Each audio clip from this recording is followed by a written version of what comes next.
അപ്പോൾ ഒരു day in my life as A chicken box patient നമുക്ക് കാണാം. ഫൈനലി എനിക്ക് ചിക്കൻ ബോക്സ് വന്നിരിക്കുന്നു ഗൈസ്. അപ്പോൾ നമുക്ക് ഒരു ഡേ ഇൻ മൈ ലൈഫ് കാണാം. അപ്പോൾ എനിക്ക് മെഡിസിൻ അസെറ്റോ എന്ന് പറഞ്ഞൊരു മെഡിസിന് രാവിലെ 6 AM 12 PM 6 PM 12 AM ഇങ്ങനെ 4 നേരം അസെറ്റോ എന്ന് പറഞ്ഞൊരു മെഡിസിൻ ഉണ്ട്. അതുകൂടാതെ മോർണിംഗ് ദിവസം കഴിക്കേണ്ട ഒരു ഗുളികയും നൈറ്റ് കഴിക്കേണ്ട ഒരു ഗുളികയും വേറെയുണ്ട്. അപ്പോൾ ഞാൻ 12 മണിക്കാണ് എഴുന്നേറ്റത്.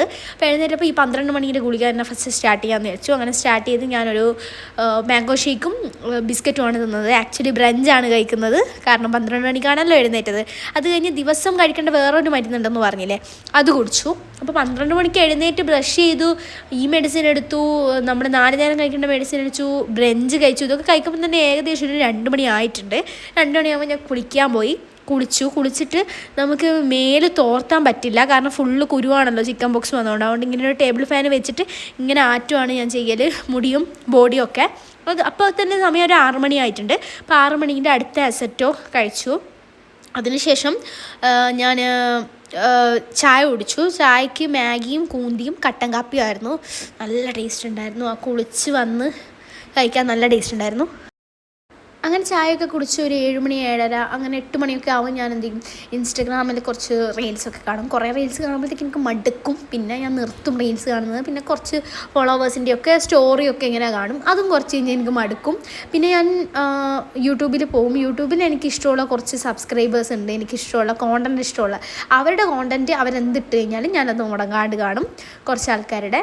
അപ്പോൾ അത് കണ്ട് കഴിയുമ്പോഴത്തേക്ക് കുറച്ച് സമയമാവും, കുറച്ച് കോണ്ടൻറ്റ് കാണും. ഇൻസ്റ്റഗ്രാമിൽ ഞാൻ അങ്ങനെ കുറേ കണ്ടിരിക്കാറില്ല. യൂട്യൂബിലാണ് കുറച്ച് വെബ് സീരീസും കുറച്ച് ഡേ ഇൻ മൈ ലൈഫ് അങ്ങനത്തെ കോണ്ടൻറ്റ് ഉണ്ടാവും, ലൈഫ് സ്റ്റൈൽ വ്ളോഗ്സൊക്കെ കണ്ട്. അതിനുശേഷം വാട്സപ്പൊക്കെ ഒന്ന് ചെക്ക് ചെയ്യും. വാട്സപ്പൊക്കെ ചെക്ക് ചെയ്തതിന് ശേഷം അപ്പോൾ ഒരു 9 മണി 10 മണിയാകുമ്പോൾ ചോറ് കഴിക്കും. ചോറിൽ നിന്ന് ചക്കക്കുരു വെള്ളരിയിട്ട കറി, ആലു ഫ്രൈ, പച്ചടി, പിന്നെ ലേഡീസ് ഫിംഗറിൻ്റെ ഒരു വറവായിരുന്നു ഉണ്ടായിരുന്നത്.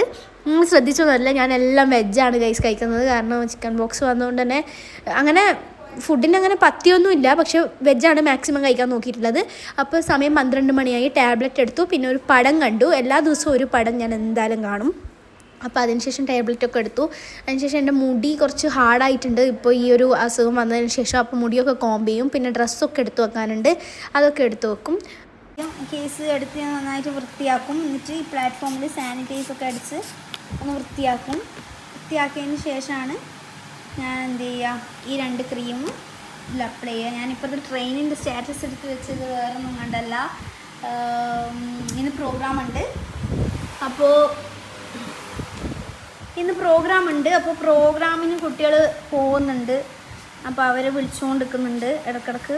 അപ്പോൾ അവർക്ക് ഇൻസ്ട്രക്ഷൻസ് കൊടുക്കാൻ വേണ്ടിയിട്ടാണ് ഞാൻ ഈ ട്രെയിനിൻ്റെ സംഭവം എടുത്ത് വെച്ചിട്ടുള്ളത്. അപ്പോൾ എൻ്റെ ഒരു പരിപാടി എന്താണെന്ന് വെച്ചാൽ, ഞാൻ ഉറങ്ങാൻ പറ്റുമോ നോക്കുവാണ്. ഉറങ്ങാൻ പറ്റുമോ അറിയില്ല, കാരണം ഈ സമയത്തൊന്നും ഉറങ്ങാൻ സാധാരണ പറ്റാറില്ല. അപ്പോൾ ഒന്ന് നോക്കാം നമുക്ക്. അപ്പോൾ അതിന് മുന്നേ ലോഷൻസും ഈ ഫുസിനോവിയൊക്കെ അപ്ലൈ ചെയ്യണം.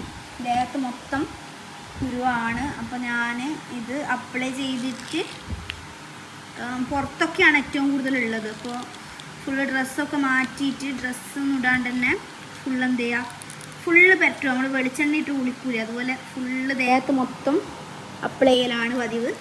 അതും കൂടി അപ്ലൈ ചെയ്തിട്ട് ഞാനങ്ങ് കിടന്ന് നോക്കും പറ്റുമോയെന്ന്, ഉറങ്ങാൻ പറ്റുമോയെന്ന് മാക്സിമം നോക്കും. പറ്റാറില്ല, അതാണ് സത്യം. ഒരു 7 മണി വരെ ഉറക്കില്ല. 7 മണിക്കാണ് ഞാനിപ്പോൾ ഉറങ്ങാറ്.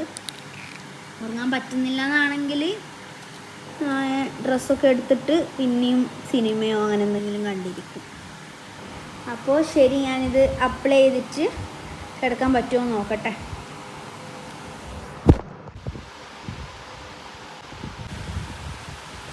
6 മണിയായി. 6 മണീൻ്റെ ഗുളിക കൊടുക്കാൻ പോവാണ്. അപ്പോൾ എൻ്റെ ഡേ ഇൻ മൈ ലൈഫ് എല്ലാവരും കണ്ടിട്ടുണ്ടെന്ന് വിചാരിക്കുന്നു. ചിക്കൻ ബോക്സിലെ വീഡിയോ എനിക്ക് തോന്നുന്നു ഒരു 80% ആൾക്കാരും ചിക്കൻ ബോക്സ് വന്ന ആൾക്കാരായിരിക്കും ഈ വീഡിയോ കാണുന്നുണ്ടാവുക. അപ്പോൾ ചിക്കൻ ബോക്സ് വന്നിട്ടുള്ള ആൾക്കാർ കാണുന്നതുകൊണ്ട് തന്നെ നിങ്ങൾക്ക് ലോട്ട് ഓഫ് ടൈം ഉണ്ട്. 10 ദിവസം ക്വാറന്റൈനിലാണല്ലോ. അപ്പോൾ ഈ വീഡിയോ കുറച്ച് ലാഗ് ആയാലും പ്രശ്നമില്ലെന്ന് ഞാൻ വിചാരിക്കുന്നു. കാരണം നിങ്ങൾ സമയം എടുത്ത് കണ്ടാൽ മതി, കാരണം നിങ്ങൾ ഇനി ഫുൾ റെസ്റ്റിലായിരിക്കും 10 ദിവസം. അങ്ങനെ അതുകൊണ്ടാണ് ഡീറ്റെയിൽ ആയിട്ട് ഇങ്ങനെ ഒരു കോണ്ടാക്ട് ത്രൂ തന്നെ എക്സ്പീരിയൻസ് പറയണമെന്ന് വിചാരിച്ചത്, കുറച്ച് ലോങ് ആയാൽ പോലും. അപ്പോൾ എൻ്റെ എക്സ്പീരിയൻസ് ഞാൻ പറയാം. എൻ്റെ വീട്ടിൽ ഫസ്റ്റ് ചിക്കൻ ബോക്സ് വരുന്നത് അമ്മക്കാണ്. അമ്മക്കൊരു പനി എന്നുള്ള രീതിയിലാണ് വന്നത്. അപ്പോൾ ഞാൻ മനസ്സിലാക്കിയെടുത്തോളം ഇതെങ്ങനെയാണ് സ്പ്രെഡ് ചെയ്യാന്ന് വെച്ചാൽ, നമുക്ക് നമ്മുടെ ബോഡിയിൽ റാഷസ് വരുന്നതിൻ്റെ 2 ദിവസം മുന്നേ അല്ലെങ്കിൽ ഒരു 3 ദിവസം മുന്നേ ആണ് ഇത് നമുക്ക് പകർത്താനുള്ള പോസിബിലിറ്റി ഇല്ല. അതായത് ഇപ്പം എനിക്കൊരു റാഷ് വന്നു, ആ റാഷ് വന്നതിൻ്റെ ആ ദിവസത്തിൻ്റെ തൊട്ട് 3 ദിവസങ്ങളിലായിരിക്കും ഇത് പകരാനുള്ള ചാൻസ് ഇല്ല. ആ സമയത്ത് തന്നെയായിരിക്കും ഈ പനി സംഭവങ്ങളൊക്കെ വരുന്നതും. അപ്പം എൻ്റെ അമ്മക്ക് ഫസ്റ്റ് ഒരു പനി വന്നു. ആ പനി വന്നപ്പോൾ നമ്മൾ വിചാരിച്ചു നോർമൽ പനിയാണെന്നാണ് വിചാരിച്ചത്. അപ്പോൾ പനി എന്നുള്ള രീതിയിൽ അതിനെ കണ്ടു. നമ്മളെല്ലാവരും ഒരു വീട്ടിലാണ് താമസിക്കുന്നത്, കോണ്ടാക്ട് കാര്യങ്ങളൊക്കെ ഉണ്ട്. അപ്പോൾ പനി വന്നപ്പോൾ പനിക്ക് നമ്മൾ എന്താ ചെയ്യുക, ഹോസ്പിറ്റലിൽ പോയി വന്നു. പനി നിൽക്കുന്നില്ല. 2 ദിവസം കഴിഞ്ഞപ്പോൾ ഇങ്ങനെ റാഷസ് കണ്ടു. അപ്പോഴും ചിക്കൻ ബോക്സ് ആണെന്നല്ല വിചാരിച്ചത്, എന്തോ അലർജിയാണെന്ന് വിചാരിച്ചത്. പിന്നീട് ഡോക്ടറെ കാണിച്ചു. അപ്പോഴാണ് ചിക്കൻ ബോക്സ് ആണെന്ന് പറഞ്ഞാൽ നമ്മൾ പിന്നെ ഐസൊലേറ്റ് ചെയ്ത് ക്വാറന്റൈനിലിട്ടു. പിന്നെ നമ്മൾ ഒരു 14 ദിവസം പക്ക ശ്രദ്ധിച്ചിട്ടാണ് കാര്യങ്ങൾ ചെയ്തത്. ഒരു കോണ്ടാക്റ്റും ഇല്ല അമ്മയായിട്ട്. ഇടക്കിടക്ക് സാനിറ്റൈസ് ചെയ്യും, ഗ്ലൗസ് ത്രൂ മാത്രമേ ഫുഡ് കൊടുക്കുന്നുള്ളൂ. ഭയങ്കര പക്ക ക്വാറന്റൈനിലായിരുന്നു 14 ദിവസം. ഈ 14 ദിവസവും കഴിഞ്ഞിട്ട് അമ്മ ക്വാറന്റൈനിൽ നിന്ന് ഇറങ്ങുന്ന ദിവസം ഞാൻ നാട്ടിലില്ല. അതാണ് വേറെ കാര്യം. അമ്മ കുളിച്ചിറങ്ങുന്ന ദിവസം തന്നെ ഞാൻ ഇവിടുന്ന് ബാഗും പാക്ക് ചെയ്ത് പോവുകയും ചെയ്തു. ഞാനൊരു 4-5 ദിവസം കഴിഞ്ഞിട്ടാണ് വന്നത്. അപ്പൊ എനിക്ക് ഉറപ്പ് പറയാൻ പറ്റും, കുളിച്ചു കഴിഞ്ഞതിന് ശേഷമല്ല ഈ സംഭവം പകരുന്നത്. അതുപോലെ ഈ ഐസൊലേറ്റ് ചെയ്യുന്ന സമയത്തും അല്ല പകർന്നത്. കാരണം ഐസൊലേറ്റ് ചെയ്ത 3/4 ദിവസവും ഞാൻ ഈ വീട്ടിലുണ്ടായിരുന്നില്ല. രാത്രി ഉറങ്ങാൻ മാത്രമായിരുന്നു വരല്. അതൊന്നാമത്തെ കാര്യം. പിന്നെ ഫുഡൊക്കെ അത്രയും ശ്രദ്ധിച്ചിട്ടാണ് കൊടുത്തിട്ടുണ്ടായിരുന്നത്. അത് വേറെ കാര്യം. പിന്നെന്താന്ന് വെച്ചാല് അമ്മ കുളിച്ചിറങ്ങിയതിന് ശേഷം ഞാൻ ഇവിടെ 4-5 ദിവസം ഉണ്ടായിരുന്നില്ല. അപ്പൊ കുളിച്ചിറങ്ങിയതോ അല്ല ആ ക്വാറന്റൈനിലുള്ള ദിവസമോ അല്ല പകർന്നത്. റാഷ് വരുന്നതിന് മുന്നേ നമുക്ക് അറിയില്ലല്ലോ ചിക്കൻ ബോക്സ് ആണെന്ന്. അപ്പൊ ആ സമയത്ത് ഞാൻ അമ്മയായിട്ട് സമ്പർക്കമുണ്ട്. അപ്പൊ ആ സമയത്ത് തന്നെയായിരിക്കും ചാൻസ് ഉണ്ടാവുക. പക്ഷെ അമ്മ ക്വാറന്റൈനിൽ കിടക്കുന്ന സമയത്തൊന്നും വന്നില്ല. ഇത് വന്നത് എപ്പാന്ന് വെച്ചാൽ അമ്മയുടെ ഈ പീരീഡ് മൊത്തം കഴിഞ്ഞ് 12-14 ദിവസം അമ്മ കഴിഞ്ഞ് അമ്മ കുളിച്ചിറങ്ങുമ്പോഴാണ് നെക്സ്റ്റ് ആയി എനിക്കും എൻ്റെ അനിയനും ഇത് സ്പോട്ട് ചെയ്തത്. അപ്പൊ ഇത്രയും ഒരു ടൈം ഗ്യാപ്പിൽ നമ്മൾ ഓൾറെഡി വൈറസ് അന്ന് അമ്മക്ക് പനി വന്ന ദിവസം തന്നെ നമുക്കും പകർന്നിരുന്നു. പക്ഷെ ഇൻക്യുബേഷൻ പീരീഡ് എടുത്ത് അമ്മയുടെ എല്ലാം കഴിഞ്ഞിട്ടാണ് നമുക്ക് പകർന്നത്. ആരാണോ കൊടുത്തത് ആ വ്യക്തി ആരാന്ന് അറിയില്ല. ആ വ്യക്തിയുടെ 14 ദിവസം കഴിഞ്ഞിട്ടായിരിക്കും അമ്മയ്ക്ക് സിംറ്റംസ് കാണിച്ചത്. അങ്ങനെ അപ്പോൾ ഇനിയിപ്പോൾ എൻ്റെ കാര്യം പറയുകയാണെങ്കിൽ എനിക്ക് എന്താണ് സംഭവിച്ചതെന്ന് വെച്ചാൽ, ഞാൻ പറഞ്ഞല്ലോ ഞാൻ ഇവിടെ ഉണ്ടായിരുന്നില്ല. അമ്മ കുളിച്ചിറങ്ങിയ ദിവസം ഞാൻ ഇവിടെ ഉണ്ടായിരുന്നില്ല, ഞാൻ പുറത്തായിരുന്നു. ഞാൻ ഒരു 5 ദിവസം കഴിഞ്ഞിട്ടാണ് വന്നത്. 5 ദിവസം കഴിഞ്ഞ് ഈ 5 ദിവസം ഞാൻ എറണാകുളത്തായിരുന്നു. എറണാകുളത്തുള്ള ഈ 5 ദിവസങ്ങളിൽ എനിക്ക് എന്തെങ്കിലും സിംറ്റംസ് ഉണ്ടായിരുന്നോ എന്ന് ചോദിച്ചു കഴിഞ്ഞാൽ എനിക്ക് ഓൾറെഡി പീരീഡ്സ് ആയിരുന്നു ഈ 5 ദിവസം. അപ്പൊ പീരീഡ്സിന്റെ പെയിനും കാര്യങ്ങളും എപ്പോഴും ഉണ്ടാവുന്ന എല്ലാ സംഭവങ്ങളും ഉണ്ടായിരുന്നു. പിന്നെ ഞാൻ യാത്രയിലാണ്. അപ്പൊ യാത്രയിലാകുമ്പോൾ ഒരു ഹെക്റ്റിക് എന്തായാലും ഉണ്ടാവും. നമ്മളിപ്പോ വീട്ടിലിരിക്കുന്ന പോലെയല്ലോ, നമ്മൾ അലച്ചിലാണ്. ഈ 5 ദിവസം ഞാൻ അലയുകയാണ്. അപ്പൊ അലയുമ്പോൾ ഉണ്ടാവുന്ന തലവേദന, യാത്രാക്ഷീണം, ഇതെനിക്ക് ഓൾറെഡി എൻ്റെ ബോഡിയിൽ ഉണ്ടായിരുന്നു. പിന്നെ പീരീഡ്സിന്റെ വേദന ഉണ്ടായിരുന്നു. പിന്നെ ഞാനൊരു ആക്ടിവിറ്റി ചെയ്യാൻ പോയിട്ടുണ്ട്. ഫസ്റ്റ് സിംറ്റം എന്ന് പറഞ്ഞാൽ എനിക്കൊരു സാധനം നിങ്ങൾക്ക് പറഞ്ഞുതരാൻ പറ്റുന്നില്ല. കാരണം ചിക്കൻ ബോക്സിന്റെ സിംറ്റം ആണോ എന്ന് എനിക്കറിയില്ല. പീരീഡ്സ് ഉണ്ടായിരുന്നു, ഈ പറഞ്ഞ പോലെ ഫിസിക്കൽ ആക്ടിവിറ്റി ചെയ്ത ദിവസമായിരുന്നു ഞാൻ. പിന്നെ യാത്ര 5 ദിവസം അലഞ്ഞ് ട്രെയിന്, ബസ് ഒക്കെ കയറി അലയുന്ന യാത്രാക്ഷീണം, ഈ 3ന്റെയും നല്ല ക്ഷീണം എനിക്കുണ്ടായിരുന്നു. കാരണം ബോഡി ഫുൾ പെയിൻ ആയിരുന്നു. ആ അടിച്ചു വീണ സ്ഥലങ്ങളിൽ, ഫിസിക്കൽ ആക്ടിവിറ്റി കഴിഞ്ഞ് ഞാൻ അടിച്ചു വീണ സ്ഥലങ്ങളിലൊക്കെ ഭയങ്കര വേദനയായിരുന്നു. പീരീഡ്സിന്റെ വേദന, പിന്നെ യാത്ര കഴിഞ്ഞ് വന്ന് ട്രെയിനിലൊക്കെ വന്നതിന്റെ ഹെക്റ്റിക്, ഇത് മൂന്നുമായിരുന്നു. ഒരുപാട് പ്രോബ്ലംസ് ഞാൻ ഫേസ് ചെയ്തൊരു വർഷവും മാസവും ആയിരുന്നു ഇത്.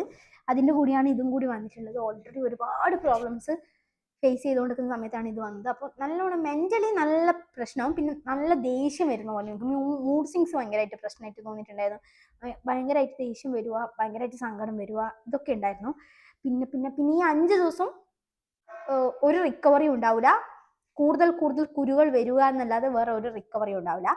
ഒരു 5ാമത്തെ ദിവസമൊക്കെ ആവുമ്പോൾ ചില കുരുകളൊക്കെ ഒന്ന് കരിഞ്ഞു തുടങ്ങും. ഫുള്ളായിട്ട് കരിഞ്ഞു തുടങ്ങൂല, ചില കുരുകളൊക്കെ അങ്ങനെ. അപ്പൊ ഇപ്പം എനിക്ക് 5th ഡേ ആണ്. അപ്പോൾ ഇനി അമ്മയൊക്കെ പറഞ്ഞതെന്ന് വെച്ചാൽ ഇനി എല്ലാ കുരുവും താനെ കരിഞ്ഞു പോയിക്കോളും, വേറെ ഒന്നുമില്ല. ഇനി അടുത്ത സ്റ്റേജ് അതാണ്, ഒന്നുമില്ല, ലാസ്റ്റ് സ്റ്റേജിലെത്തി. ഇനി എല്ലാ കുരുവും താണു പോകുന്നു. ഒരു 5 ദിവസം കൂടി കിടക്കുന്നു. എല്ലാ കുരുവും കഴിഞ്ഞ് ശരീരത്തിലെ എല്ലാ കുരുവും കരിഞ്ഞ് തുടങ്ങിയാൽ നമുക്ക് പുറത്തിറങ്ങാന്നാണ് പറയുന്നത്. അപ്പോൾ നമുക്ക് നോക്കാം. ഇതാണ് എക്സ്പീരിയൻസ്. എന്തായാലും ഭയങ്കര ഒരു എക്സ്പീരിയൻസ് ആണ്. ഫുഡ് അങ്ങനെ അധികം ഫാസ്റ്റ് ഫുഡ് കഴിക്കാൻ നിന്നിട്ടില്ല. അധികം വെജ് തന്നെയാണ് കഴിച്ചത് ഹീലാവാൻ വേണ്ടിയിട്ട്. പക്ഷെ ഫുഡിന് അങ്ങനെ പ്രശ്നമൊന്നുമില്ല എന്നാണ് ഡോക്ടർ പറഞ്ഞത്. പക്ഷെ നമ്മൾ മാക്സിമം ഫാസ്റ്റ് ഫുഡ് ഒഴിവാക്കുകയാണ് ചെയ്തത്. പിന്നെന്താ, പിന്നെ 3ാമത്തെ ദിവസമാണ് ഏറ്റവും കൂടുതൽ ട്രിഗർ. ഫസ്റ്റ് റാഷ് വന്ന ദിവസം ഓക്കെ, സെക്കൻഡ് ഡേ ഓക്കെ. എനിക്ക് തേർഡ് ഡേയും ഫോർത്ത് ഡേയും ആണ് ഏറ്റവും കൂടുതൽ ട്രിഗറിങ് ആവുക. കാരണം ചൊറിയാൻ തുടങ്ങും ഈ സംഭവം. ഹീലാവുന്നുണ്ടെന്നാണ് അമ്മ പറയുന്നത്. ചൊറിഞ്ഞ് പണ്ടാരടങ്ങും. ഒന്നാമത് മെന്റൽ പ്രഷറിലാണ് ഉള്ളത്, അതിൻ്റെ കൂടെ നന്നായിട്ട് ചൊറിയാൻ തുടങ്ങും. മര്യാദക്ക് കിടന്നുറങ്ങാൻ പറ്റില്ല, കാരണം ബാക്കിലൊക്കെ കുരു വന്നിട്ട് ഇത് പൊട്ടുന്ന പോലെ ഉണ്ടാവും. അതിൻ്റെ മേലെയല്ലേ നമ്മൾ കിടക്കുന്നത്, അപ്പോൾ പൊട്ടുന്ന പോലെ ഉണ്ടാവും. പിള്ളേർ പ്രോഗ്രാം ചെയ്യുന്നുണ്ട് സ്റ്റിൽ, നമുക്ക് നോക്കാം. ഹലോ, വേണ്ട ഇപ്പൊ കൊടുക്കണ്ട. അതെന്ന് വെച്ചാല് ഇനി മറ്റന്നാള് പരിപാടിയില്ല, അപ്പോ അന്നേരം പുതിയ ഡ്രസ്സ് തരാൻ പറയാം, അന്നേരം പഴയതാടെ ഏൽപ്പിക്കാം. ഇന്ന് എങ്ങനെയുണ്ടായിരുന്നു പ്രോഗ്രാം ചെയ്തിട്ട്? ഓക്കെ. അപ്പോൾ എന്താ ഞാൻ പറഞ്ഞത്, അപ്പോൾ ഇങ്ങനെയൊക്കെയാണ് കാര്യങ്ങൾ. നോൺ വെജ് ഒന്നും കഴിച്ചിട്ടില്ല, വെജാണ് കഴിച്ചത് മാക്സിമം. പിന്നെ ഉറങ്ങാൻ പറ്റൂല, ബാക്കിൽ മൊത്തം കുരു ഉള്ളത് കൊണ്ട് അത് മൊത്തം ഇങ്ങനെ തട്ടിയിട്ട് മര്യാദക്ക് ഉറങ്ങാൻ പറ്റൂല. ലോഷനും കാര്യങ്ങളൊക്കെ ഉണ്ട്. ഭയങ്കര ചൊറിച്ചലായിരുന്നു ഒന്നാമത്. പിന്നെ കുരു വന്നതിൻ്റെ ഒരു ഡിപ്രഷൻ ഇല്ലാണ്ടില്ല. കാരണം നിങ്ങൾക്ക് കാണാൻ പറ്റുന്നുണ്ടെന്ന് അറിയില്ല വീഡിയോയിൽ, അത്യാവശ്യം കുരു ശരീരത്തിൽ മൊത്തമായിട്ടുണ്ട്. ഇതിന് എപ്പോൾ ഹീലാവുമെന്ന് അറിയില്ല. ആർക്കും വരരുതെന്നേ എൻ്റെ പ്രാർത്ഥനയുള്ളൂ, ആർക്കും വരരുത്. എന്തെങ്കിലുമൊക്കെ മരുന്ന് കണ്ടുപിടിച്ച് ഇത് ഈ ലോകത്തുനിന്ന് പോക്കാൻ പറ്റുമെങ്കിൽ അത്രയും നല്ലത്. ഒരിക്കൽ വന്നവർക്ക് പിന്നെ വരില്ല എന്നാണ് പറയുന്നത്. ഇതിൻ്റെ വൈറസ് എന്തായാലും നമ്മുടെ ശരീരത്തിൽ ഉണ്ടാവും എന്നാണ് പറയുന്നത്. അപ്പോൾ ഇനി ഒന്നുകൂടെ വൺസ് നമുക്ക് വരുമ്പോൾ നമ്മുടെ ഉള്ളിലുള്ള ആ ആൻറ്റിബോഡി ഇതുമായിട്ട് ഫൈറ്റ് ചെയ്യും എന്നാണ് പറയുന്നത്. അപ്പോൾ ഒരിക്കൽ വന്നാൽ പിന്നെ വരില്ല എന്നാണ് കേട്ടത്. സമാധാനം. അപ്പോൾ അത്രയൊക്കെ ഉള്ളൂ. ബൈ.